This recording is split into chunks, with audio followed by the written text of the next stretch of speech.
Ladies and gentlemen, thank you for joining us, SushiTech Tokyo 2026 today. Now, we will begin the session on how the UK built Europe's #1 tech powerhouse and what's next. 英国はいかにして欧州#1のテック強国を築いたのか、今後は。Okay, please welcome our speakers.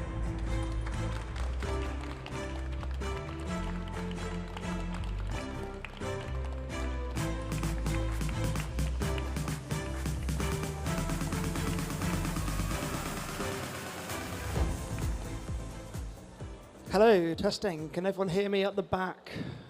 Yes, perfect.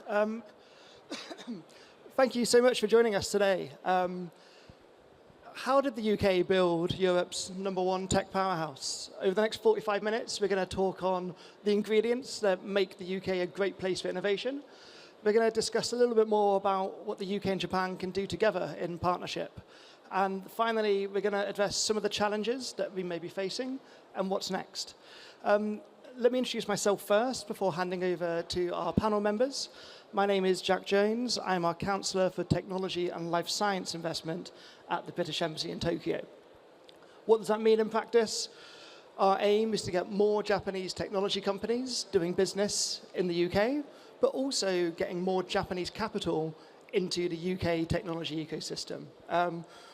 We will often hear speeches at ambassadorial level between our ministers talking about the UK and Japan partnership and friendship. And it is true that we are genuinely complementary in our respective strengths across the technology ecosystem. So today we're going to explore how do we match the innovation of the UK with the supply of capital and the buyers and the growth opportunities in Japan, and how can we work together in the years ahead. So I'd like to hand over to our panelists for a quick introduction and also a warm-up question to make sure we're all in the mood for the next 40 minutes. So, Tomo, who are you? Who do you work for? And can you tell me one thing you like and dislike about the UK? Okay, all right. Thank you, Jack. Hello, everyone. My name is Tomosaku Sohara. I'm a co-founder and general partner at the Nordic Ninja. So Nordic Ninja is one of the largest Japanese-backed VC in Europe, and which focusing the making the bridge between the Japanese industry and the European entrepreneurship. We co-founded the Nordic Ninja 8 years ago in Helsinki, in Finland. And then I lived in Finland 5 years and moved to the UK, the London, 3 years ago. And so your question about what I like, what I dislike about the UK. So what I like about the UK is the weather. I mean, I think that every Britain, every like a Japanese state, I mean, the UK's weather sucks. But honestly, I mean, compared to the Finland, I live in the Finland 5 years. I mean, compared to Finland, the UK's weather is extraordinarily good. So no snow, no harsh weather. So I like the weather. What I don't like, transportation, public transportation. Honestly, I mean, I'm the Japanese. I was born in here, grew up in here. So compared to Japanese transportation, honestly, UK tube, the transportation never been punctual. Only one line, Elizabeth line, they are the punctual, but Elizabeth line is managed by the Sumitomo Japanese corporations. So this is one of the, I mean, the beautiful the Japanese collaboration between the UK. So thank you. Thank you. One solution to that may be autonomous vehicles, which we'll touch on later on. Izu, introduce yourself and one thing you like and dislike about the UK. Okay. Hi. Good afternoon. I'm Izu from Daiichi Life Group. Even though my name is presented as Daiichi Life Holdings, but the company name has been changed from this April to the Daiichi Life Group. The meaning, the purpose of the change is that we'd like to focus not only on this insurance product, but also we would like to promote the people's wellness and life itself. So that's why we've changed the corporate name itself. And now I'm in charge of IT digital strategy. So could be one of the good person to present this. But Previously, so that I was head of London Innovation Lab of the group. At that time, actually, so that Jack could sort of help us to organize the event in London for inviting the sort of many startups. So in return, today I'd like to sort of present in front of you. And what I like most in UK or London is the history. Since I majored in history in my university days, and sort of everywhere, sort of I could see the sort of any kind of sort of historical sort of other aspects. So from building, foods, sort of anything, sort of everything. I enjoyed a lot, but dislike is sort of quite, you can guess so easily, the food. So when I lived there for 5 years, I happened to realize I lost almost all sort of sense of taste. So other than beer, actually I didn't have any sort of preference or the joy in my life, particularly for food. So it took sort of 2 years to recover my taste after coming back to Japan. So it's what most I dislike. But anyway, thank you very much for coming to today's session. Thank you very much, Izu. Kentaro, can you bring some joy back into our life, please? I will try, yes. Hello, my name is Kentaro Shiota. I am working in a company called Wave. I'm an engineering director at Wave. Wave is a embodied AI company targeting our technologies to be implemented to automotive and also robotaxis. We are a very global company. We have offices in, of course, UK is our headquarters. We have office in US, Germany, Israel, Japan, also Canada. My job is to bring this core technologies we built globally and implement it in our Japanese customers, like Japanese OEMs, which is a very big automotive market. So, yeah.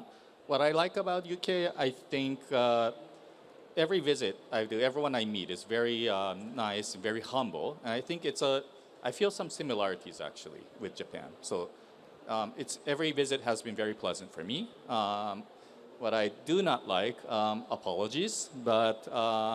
And also, I would say it has improved over the years. Still, I'm sorry, food.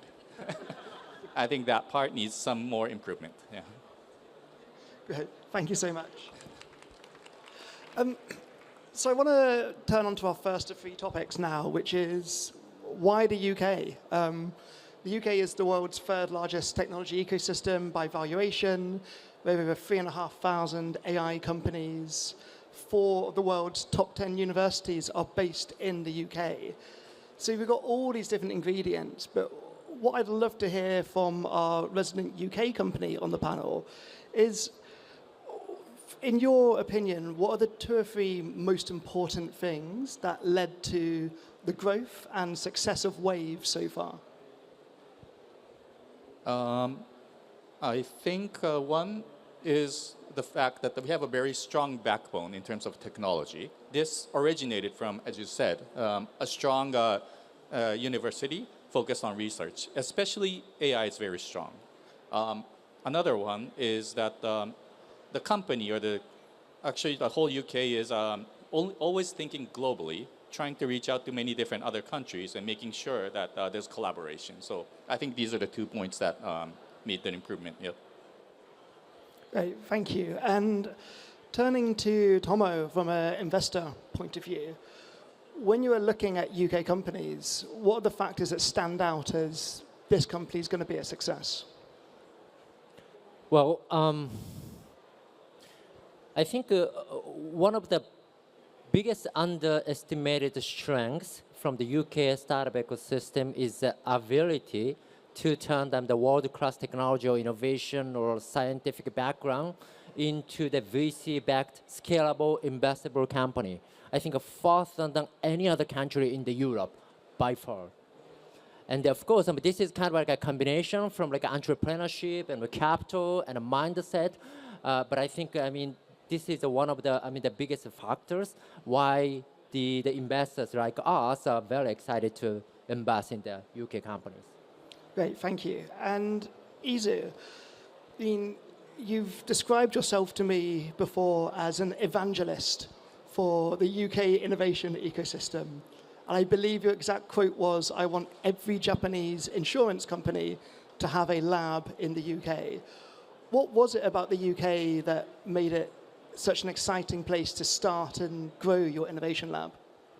Yeah, I'd like to say that. I love that actually, that question. When Daiichi Life Group established the tech scouting function within the organization, we've started in Silicon Valley and Tokyo, and it's of course, as you know, quite common for any kind of corporate side.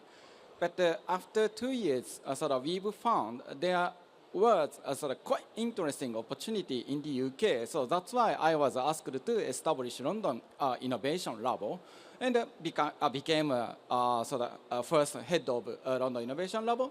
The reason was that there is a very strong community and ecosystem. So I mean, not only the startup ecosystem, but also for enterprise members who would like to realize innovation. I haven't seen and I haven't imagined there is such a strongest ecosystem and network within the industry itself. So I mean, we are not how can I say, super person like Elon Musk or this kind of. Maybe such kind of people can realize innovation by himself, by his own power. But for ordinary people or the ordinary company, it's quite hard to realize innovation. Then a community works very well. So I mean, by knowing what happens exactly in the industry, what is the difficulty we face, and what is the technology we must focus on, there are plenty opportunity to communicate and discuss such opportunity and difficulties among the same industry members.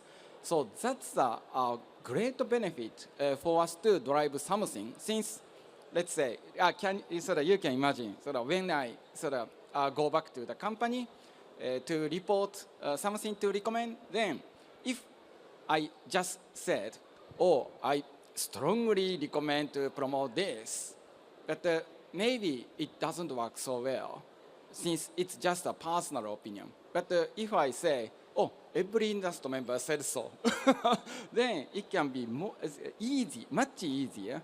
So that's why I strongly believe the power of the network and the community. So this community is not quite available everywhere. By using English, and also the kind of the center of the culture in Europe, and also naturally, there is a very diversified cultures, businesses, and backgrounds. So that's enough reason for us to explore, and that's the most fascinating part of UK for me. Great, thank you. And I kind of want to touch on one of the points that Tomo, you mentioned just there on the UK being better at turning that R&D into products, concepts, and then eventually scale up organizations. So first of all, I want to ask you a question. Why? Why is that? What are the things happening in the UK that is perhaps not happening in France or Germany, and I specifically mentioned France and Germany. And then afterwards, I would love to hear a little bit more from Kentaro on how Wave have done that in reality. So, Tomo, why are we better than France? Well, of course, I mean, we also invest in Germany and France and the Nordic. I don't want to say that I'm Germany tax or France tax, but I think one of the biggest problem from the mainland, from the EU, is the countries are very fragmented. I think from the Japanese point of view, of course, before I moved to the Europe, and I also was thinking that we try to, the Japanese try to treat the Europe as a single nation or single country, single market But in reality, it's very fragmented. So Germany is different, and France is different, and Sweden is different, and Spain is different. But the UK is also, I mean, the single countries, and the UK has a lot of great connection, not only with the mainland, but also with the US. And then quite many entrepreneurs, great entrepreneurs in the UK, actually not born in the UK, are coming from the India and from some Asian countries and from the Israel, from the US as well. I think the UK is so attractive for the global talent. Well, thanks to the Trump, the many global talents decided to leave the US. And then, what is the next destination? The Europe has only the two English native speaking countries, the UK or Ireland. And the UK and Ireland is kind of like a similar country, or like, let's say, sister country. So I think that this is also the biggest components, how the UK can be attractive for the global talent. On top of that, I think that the UK's entrepreneurs has a lot of background from the corporate. So they understand how to scale up. I mean, compared to the entrepreneur just, graduation from the university, I don't want to say, that's a bad idea, but I just wanted to say that so many great entrepreneurs who has a many great background, they're working at a technology company or like an insurance or fintech company, but the large corporate. So they understand the large corporate mindset. So that's why they know how to collaborate with, large stage companies. Yeah, that's really interesting. And I mean, the kind of partnerships with corporates is something we see from UK companies entering Japan, but we don't talk about it enough in the UK context. And Kentaro, it's been an interesting journey for Wave, a piece of R&D originally funded by Japanese automotive makers many decades ago. How has the UK helped in turning Wave into this fundamental piece of research into the company that it is today?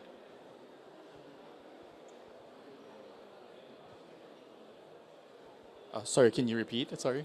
Yeah, so what factors in the UK have helped with turning Wave from a proof of concept and fundamental research into the company that it is? Yeah, so it may be an answer to a mix of culture plus company and also maybe country culture. But Wave, of course, has a very strong background in deep tech AI technology coming from the UK universities. But on top of that, I think there's an overall culture and mindset to collaborate and work together.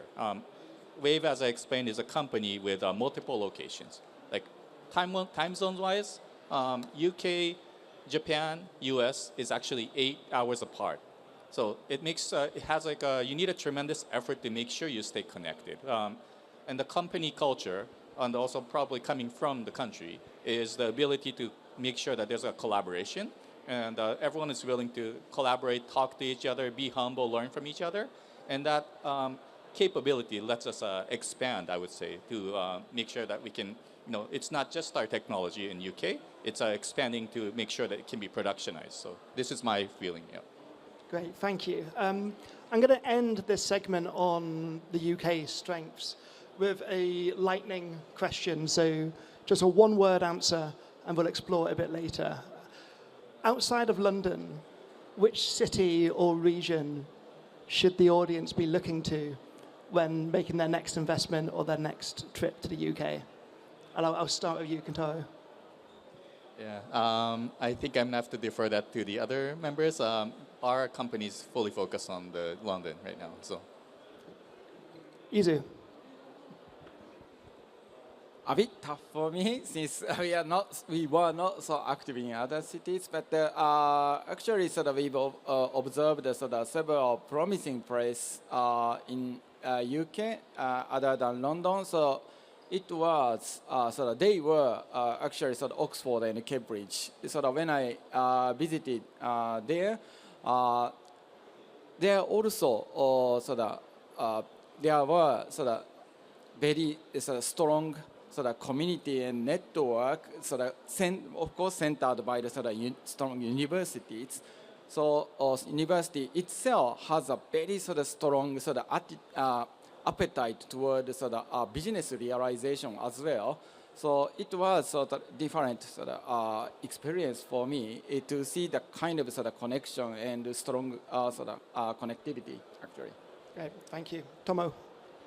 In short, London metropolitan area. Of course, I mean Edinburgh, the Manchester or Bristol, they are catching up, but I think there's a huge gap. I mean, let me give an example. Germany. I'm big fan of like a startup ecosystem. The Germany, they have been evolving, great mature, but I think Germany has a lot of great cities in different way. For example, like Munich is famous for the deep technologies, and Frankfurt is a lot of like a fintech is coming from the Frankfurt, and the Berlin has a lot of enterprise. So it's a different city. It's really difficult to attract just the global talent for one city. But in London, combined like Cambridge and Oxford, within 19 minutes train distance, I think 90% of the potential unicorn companies anyway born in that area. So I think the London metropolitan area is the strongest by far in the Europe. It's really interesting, and one of the things that we're working on in the embassy in Japan is to try and change that mindset a little bit, which is, you're absolutely right. The funding, the unicorns are mostly generated in that kind of London, Cambridge, Oxford area. One of the things that we're really interested in is up in Scotland, where you have a photonics hub coming out of Edinburgh University. You have in Southampton as well, you have this amazing quantum research happening. And it's part of our role at the embassy and us here to kind of help kind of showcase more than just London. But it is really interesting that those are the answers we gave to start with. But moving beyond why the UK is great, Japan's also pretty great. The UK and Japan partnership, there's so much we can work on together. I'd be really interested in what you see the future of UK-Japan collaboration. So what is the highest value opportunity between the UK and Japan in the next 2 to 3 years, in your opinion? Izu, I'm going to come to you. How do we collaborate?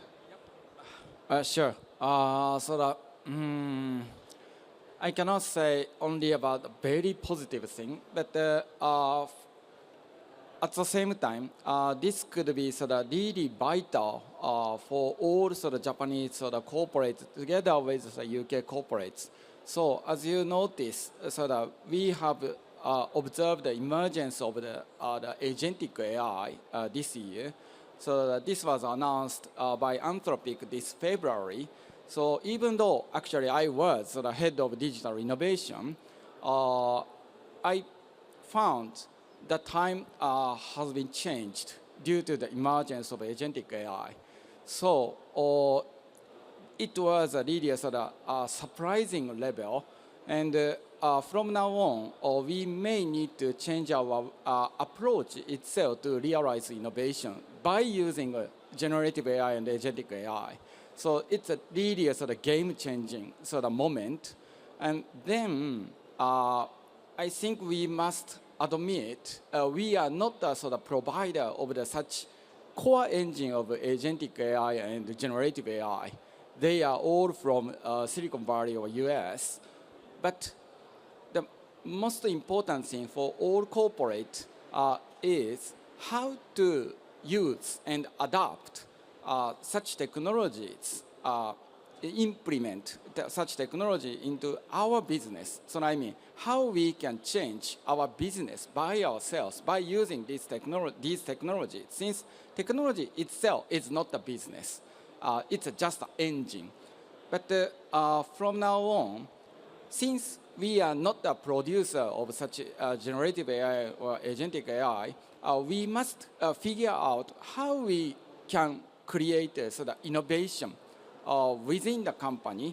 So this is a really significant moment we need to consider. Then I believe the very strong history in UK for the industry, particularly sort of I'm working for the sort of financial industry, it has a long history and has served for the people for a very long time.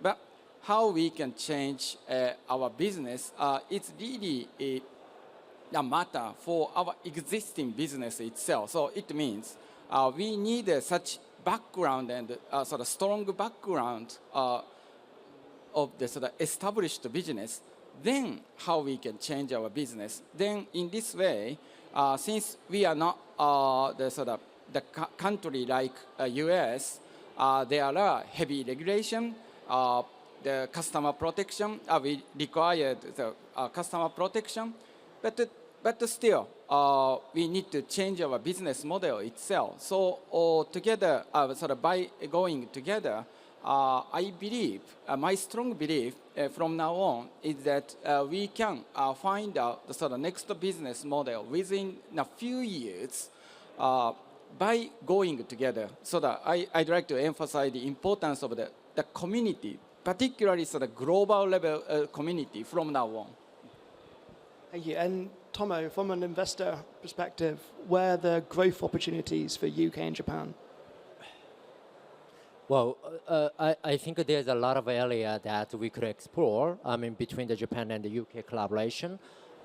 One area that maybe from the UK startup point of view, that maybe they could see the Japan as an entry market for the Asia.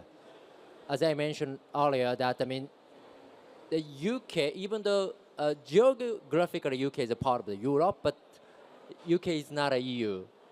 UK is not a part of the EU. And from the UK point of view, that maybe they have two options. They enter them with the the EU mainland, or they enter to the Asia. And then the Japan is such a best area, such a best country to collaborate and to enter and to expand their operation into the Asia. That's one way. And the second way, maybe from the Japanese enterprise, the Japanese corporation point of view, I would say any kind of a B2B business or deep tech business is, I think, a lot of opportunity for that. And the UK has a lot of great innovation, great R&D, great entrepreneurship, but sometimes they fail to deploy at the scale. And then maybe they fail sometimes in manufacturing. And instead of maybe compared to the Japan has such a great operational excellency and also the high maintenance, high manufacturing qualities. So what if the UK early stage company, they have tested, they have successfully piloted the project in the UK, and then maybe they can make, deploy at the scale together with the Japanese corporation. I think that will be one of the best way to explore the possibility. Great, thank you. And that's a really nice link into my question for Kentaro and Wave. That UK-Japan collaboration, I think we've seen it at the heart of Wave's growth journey.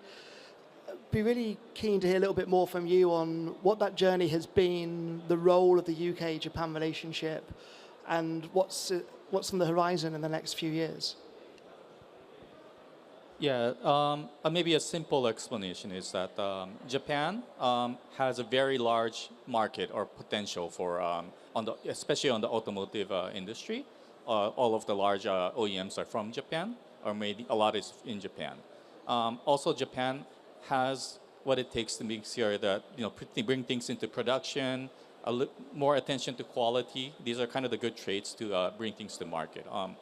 On the other hand, UK, I think we have a really good core technology, especially in the embodied AI area, and also we do have the kind of the capability to go and develop very fast. What is good, that is for both countries, Japan and UK, that both have a very humble mindset and a willingness to learn from each other. And with that combined, we're doing pretty good here. We've already started working on our automotive level 2+. Our robotaxis are also coming up. And these are all growing starting from Japan. And then we're also expanding. So I think this is a good point. Yeah. Okay, thank you. I'm going to move on to our final segment, which is learning from each other. I'm going to take another 5 or 6 minutes and then hand over for some Q&A from the audience. So my final question to kind of cover what we could learn. What is one thing that the UK could learn from Japan and one thing Japan could learn from the UK with respect to growing our technology ecosystems? Tomo, you are nodding, which means you are thinking. So over to you first. So should I answer to two different questions? Yes. Okay. What UK could learn from Japan is maybe building long-term relationship. I mean, the couple of the entrepreneur, a couple of founder in the UK, they always try to achieve something in a very short time frame. Of course, I get it because we put a lot of pressure. Hey, I mean, you need to achieve this KPI in the 2 years or 3 years so that maybe they can go to the IP or something like that. But I think that, I mean, the Japanese corporation, the Japanese people's mindset is different. Yes, it takes a time because, I mean, the Japanese people, we are the shy, and we need to take a time to build a trustful relationship. But once it builds, I think that we can proceed. There's so many progress, I mean, together with, I mean, the corporates. So this is something that, I mean, how the UK company or UK people can learn from the Japan. How we think about the long-term thinking, long-term goals. Because IPO, M&A is not a goal. Yes, it's a goal from the investors, but not from the entrepreneur founders. So what Japan can learn from the UK is that not only the UK, but I think European entrepreneurs, they make a lot of trial, they make a lot of tests, and they fail a lot. So they try to make it until they really make it. So I think that Japan, I mean, including myself, that the Japanese typically being afraid of the making a failure or mistake. But mistake is not a mistake if we can make them successful, make it after the 5 or 10 times the mistakes. So this is something that maybe the Japan can learn from the Europe and UK. Great, thank you. Izu. Okay. The UK can learn from Japan about the two aspects. One is the problem statement, particularly. So it's very famous for Japan is very famous for the aging society.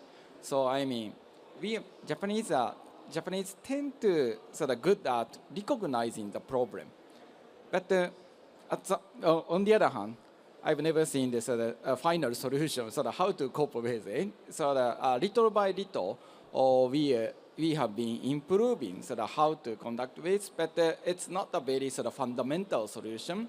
But still, people recognize the problem very well, and what is good at society, what is not so good at society, the recognition level are quite equal, and really keeps a good quality. So everyone understands, everyone knows.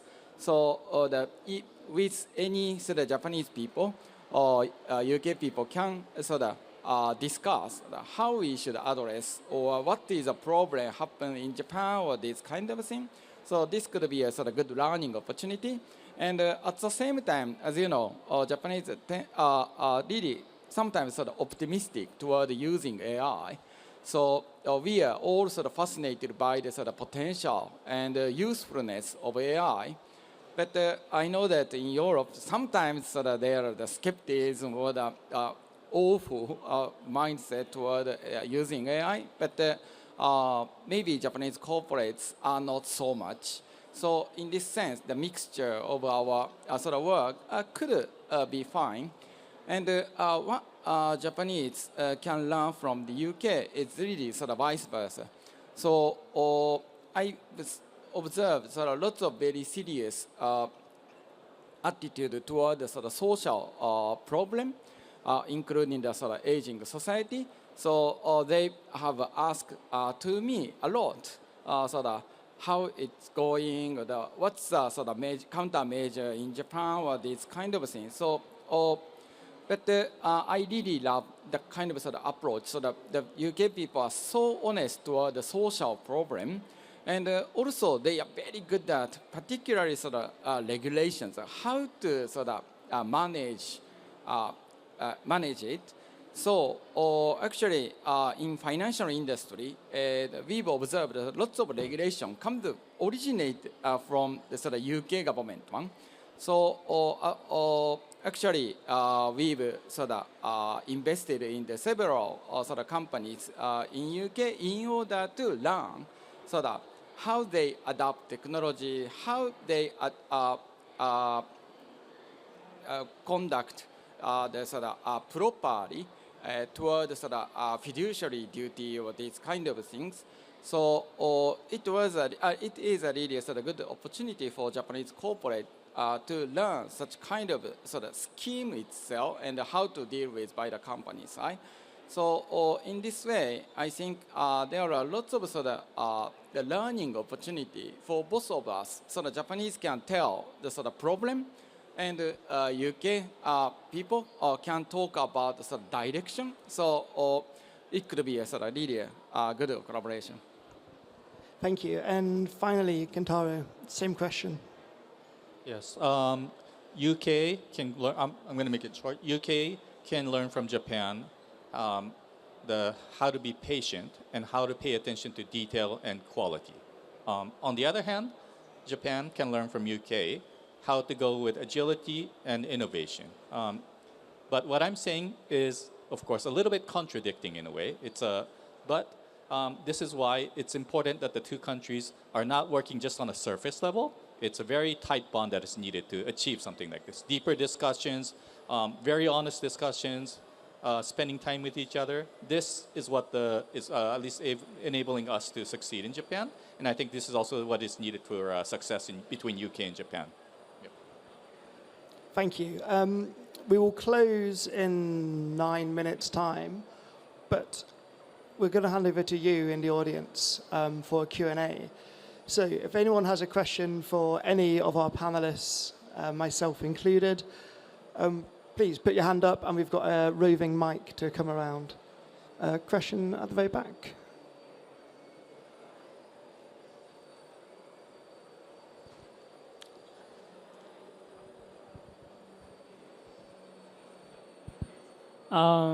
Yeah, that was a very interesting session. My name is Kohei. I work on the privacy data protection part. My question is about the regulatory hurdles between the both regions, because of the in the digital space is becoming so solid of the creating of the new hurdles of the regulations, the rules, but digital cooperation may have the opportunities of both regions to enhance of the digital businesses. So in that sense, what's a typical point is the necessary to bind into the regulatory hurdles to make sure the businesses can be boosting up. And also the UK and Japan have started the digital partnership as well in the context of the deregulated some parts of the issues. So what's a kind of expectation from the business perspective? So the question on data and digital policy, are there any challenges you're facing particularly at the moment? Izu? Yeah, a really good question, and it's what I'd like to sort of emphasize the importance of the collaboration. So I mean, particularly for the data protection, I think this is a really a necessary condition, not only for people, but also for corporates, since it's quite significant for the corporate side to get the sort of trust from the people.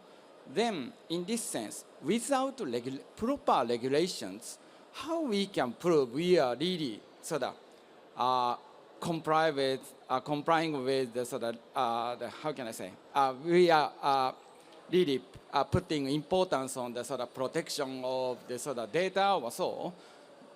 We can just prove it through the sort of the regulation only.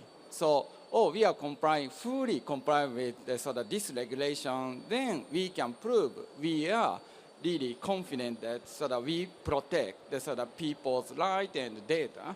So in this sense, the regulations are so vital and important for the company, but at the same time, due to the sort of difference of the sort of regulations, sometimes we face a difficulty to handle it actually. Then I'd like to sort of recommend to have a sort of more communication in both countries, how we can manage data protection, for example, but also it's applicable to the other regulations as well, in digital world or so on. By having coordination in these areas by different countries, it's a huge benefit for the corporates and for the people as well. So that then, in the case only, we can know what's the ideal management of data, what's the ideal management of the policies or these kind of thing. So, or the with the regulations and corporates must go together, but more importantly, so that it must be expanded to more countries. So it should not be just a single country's regulation. In the case, it's more complicated for the company and the people. But if we can have a similar kind of regulations or rules in common, then it's a great opportunity for the business, and it's a great the safety net for the people as well. That is my answer. Right, thank you, Izu. And we have our digital policy expert from the embassy, Sadie, who looks after our data and digital policy work, if you'd like to follow up for an update on where we are. We've got time for one more question. Any other questions in the audience? Us here at the front. Thank you for a great question. Hi, I'm Ter. I'm probably representing Japan with annoying Chinese. Also, I'm the founder of the library app and also professor of Tohoku University. I'm curious, how do you see that these kinds of questions actually happening? Listening this session, I felt the community power and the UK's skill and knowledge and power and Japan's knowledge and power. And then we could collaborate and bring business or expand and create more value in Africa. I'm curious, how do you think these kinds of business? I'm sorry, I'm afraid, but for English. Not at all. I think the question is, how can we collaborate more on other overseas partnerships? Yes, especially Global South. Okay. Thank you. I mean, traditionally, UK has a very strong relationship with the Global South, including like Pakistan, India, and also the half of the African continentals. And then I see quite many entrepreneurs also, going to try to set up their factory, R&D centers, not in the Africa so many, but in India as well. Because as you can imagine, that many founders are also originally coming from the Indias. So I think that India is one of the most popular destinations for them to think about set up the new branch or like office in the South Asia. Africa, one of the challenge is that of course, the regulations. I mean, the UK's entrepreneurs, especially like investors, they wanted to see the stability of the regime, stability of the regulation. In that sense, I mean, it's a bit tricky. I think overall, the Africa continental is a very attractive market for the UK startup as well. But I think that it doesn't mean that they need to set up an office or a branch in the Africa. So in short, yes, I mean, the Africa is also the attractive market for the UK startup, but not, entering directly into the Africa. But India is a different story. Yeah. Great, thank you so much. I think it's time to close the session now. So today we discussed what makes the UK so strong, and we discussed ecosystems, partnerships, world-leading R&D base, and the ability to turn that into scalable businesses. We also discussed some of the UK-Japan partnership. We've explored that the UK can learn from the patience shown in Japan, but likewise, Japan could benefit from some of the agility and willingness to fail on the UK side. And then I think finally, we also discussed and touched on the complementarity of our two technology ecosystems. We are entering a period where technology and geoeconomics and strategy, they are all one and the same. The role of technology in a changing world is ever important. I think the UK and Japan are well placed to work together and collaborate and be greater than the sum of our parts in the years to come. So thank you very much for coming to our panel today. Thank you once more to our panel members. And please come find us at the UK Pavilion, which is upstairs in hall number 3. We're going to be here the next 2 to 3 days. Please come say hello and see you all very soon. Thank you.